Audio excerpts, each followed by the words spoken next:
ධනුක තරුණ අංක 9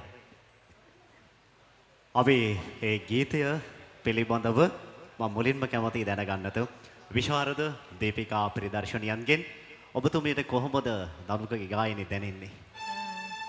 මම මේ ගීතය ආපු කාලේ ඉඳලා මේ හරියට රස විඳිනවා. මේක ගීතය ගායනා කළේ මං හිතන්නේ මට මතක හැටියට සුවි මං හිතන්නේ මේ අද මේ පුතාවත් දන්නවද දන්නේ මේ සුරේෂ් මාලියද්දයන්ගේ දියණිය මේක ගායනා කළේ. එයාට අවුරුදු 6යි එතකොට වයස. ඇත්තටම ආචාර්ය රෝහණ වීරසිංහයන්ගේ ඊටාම මధుර තනුවක්. එතෙන්දී සෝමය අයියාගේ සෝමරත්න දිසානායකයන්ගේ චිත්‍රපටයේ මං හිතනවා මේ මගේ පුතා හොඳට ඒක ඇඟට අරගෙන කිව්වා. හොඳට එයා පොඩි ළමෙක්නේ. එතකොට එයාට දැනෙන විදිහට සින්දුව එයාගේ වයසට එයා ඒක හොඳට ග්‍රහණය කරගෙන කිව්වා කියලා මට දැනුණා. ලස්සනයි පුතේ. මම හිතනවා ආදරණීය දෙමව්පියනි ඒ වගේම තමයි ආශිර්වාද කරන්නට සැපැමෙනි ඥාති මිත්‍රාදී සියලු දෙනාම දැන් බලන් ඉන්නේ මේ දරුවන්ට ලබා දෙන කමෙන්ට් එක එහෙම නැත්නම් ඒ අදහස පිළිබඳව. ඉතින් මේ සියලු දේවල් ලබා දෙන්නේ පොදුවේ.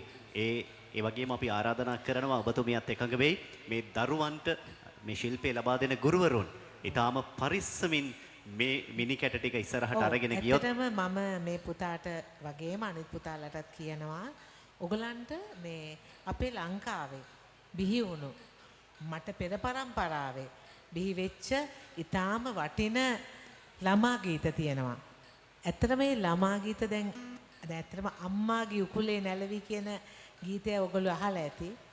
තාත්තාට සුරතල් වෙවි. ඒ වගේ දැන් මේ ගීත අහනකොට ඒ කියන්නේ ඉබේටම මේ ළමයාගේ තුල ඇතිවන මනෝභාවයන් සිතුවිලි.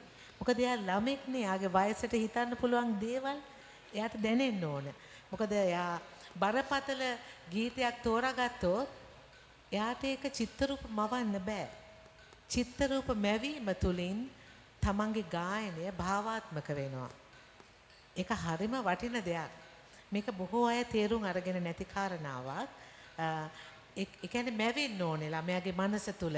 දැන් අර තුරුව පිපි කුසුම වදුළු සිඹිමින් තුරු සිරස ලපළු අතරින් එන ලහිරු කිරණ මෙතරම් සොඳුරු නැත රජ මැදුරුවල නම්. එතකොට කියනවා මේ පරිසරය කොච්චර ලස්සනයිද, ගහකොළ කොච්චර අලංකාරයිද, මේවා දිහා බලන්න. මේ ටැබ්, මේ ෆෝන්, මේවා වල මේකේ රසය නෑ. මේ තියෙන පරිසරයේ අලංකාරය. ඉතින් මං හිතනවා පුතේ අද නෙවෙයි තව හොඳට මේ සංගීතය, මේ කලාව අධ්‍යයනය කරන්න.